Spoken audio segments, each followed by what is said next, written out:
રાજકોટના શાપર વેરાવળમાં બાઇક ચાલકે પોતાના જ બાઇકમાં તોડફોડ કરી। શાપર રોડ ઉપર બાઇક ચાલકે પોતાના જ બાઇક ઉપર પથરા માર્યા। જાહેરમાં પથ્થર વડે ગાડીમાં તોડફોડ કરતા શખ્સનો વિડીયો પણ વાયરલ થયો છે। આ તસવીરોમાં તમે જોઈ શકો છો। શાપર વેરાવળ રોડનો આ વિડીયો છે જે સોશિયલ મીડિયામાં વાયરલ થઈ રહ્યો છે।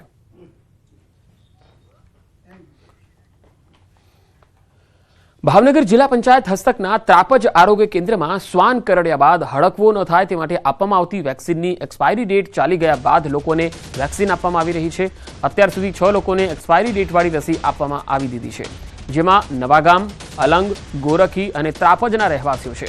જો કે આ અંગે જિલ્લા યુવક કોંગ્રેસના ઉપપ્રમુખ ઘનશ્યામસિંહ ગોહિલે ત્રાપજ આરોગ્ય કેન્દ્રની મુલાકાત લીધી, જેમાં તંત્રની ગંભીર બેદરકારી છતી થઈ।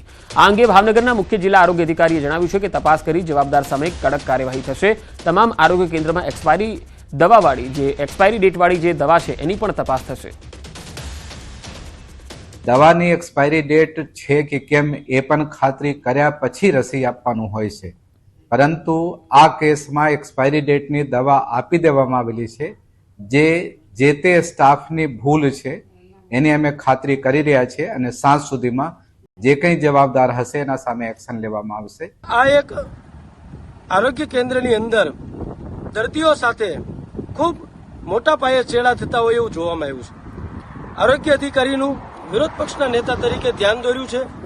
તમામ સેન્ટરોની અંદર તાત્કાલિક ધોરણે વેક્સિનો હટાવવામાં આવે।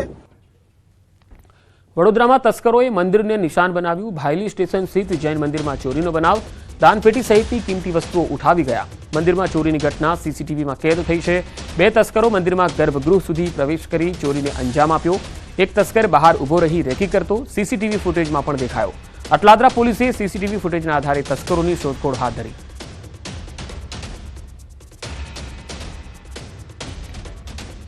રાજ્યમાં વધુ એક સાયબર ફ્રોડની ઘટના સામે આવી। ઇન્સ્યોરન્સના નામે 7 કરોડ જેટલી રકમ પડાવી લીધાનો કિસ્સો સામે આવ્યો। વોટ્સએપ મારફતે આરોપી અને ફરિયાદી એકબીજાના સંપર્કમાં આવ્યા। અભયકુમાર નામના ફ્રોડે વડોદરાના રહેવાસી પાસેથી વધારે પૈસાના રિટર્નની લાલચ આપી કરોડો રૂપિયા પડાવી લીધા। ફરિયાદીને શંકા જતા સાયબર પોલીસમાં જાણ કરવામાં આવી। ગાંધીનગર પોલીસે ફરિયાદના આધારે દિલ્હીથી આરોપીની ધરપકડ કરી। આરોપી અને ફરિયાદી એ લોકો જે છે માણસોને જે આપણે કહીએ કે સોશિયલ એન્જિનિયરિંગ કરીને અને પછી જોતા હોય કે કોણ માણસ શું કેવી રીતે વ્યવહાર આપણે ફાઇનાન્શિયલી અને સોશિયલી કરે છે, એવી રીતે એ લોકોએ વોટ્સએપ ચેટ મારફતે એમને ચાલુ કર્યું એમને સંપર્ક કરવાનો। પછી એમને એવું વિશ્વાસ લીધું કે તમારી પાસે પૈસા છે તો અમે તમારો પૈસામાં ઘણું નફા કરીને તમે અપાવીશું। તો આ બુલેટિનમાં અત્યારે આટલું જ। નમસ્કાર।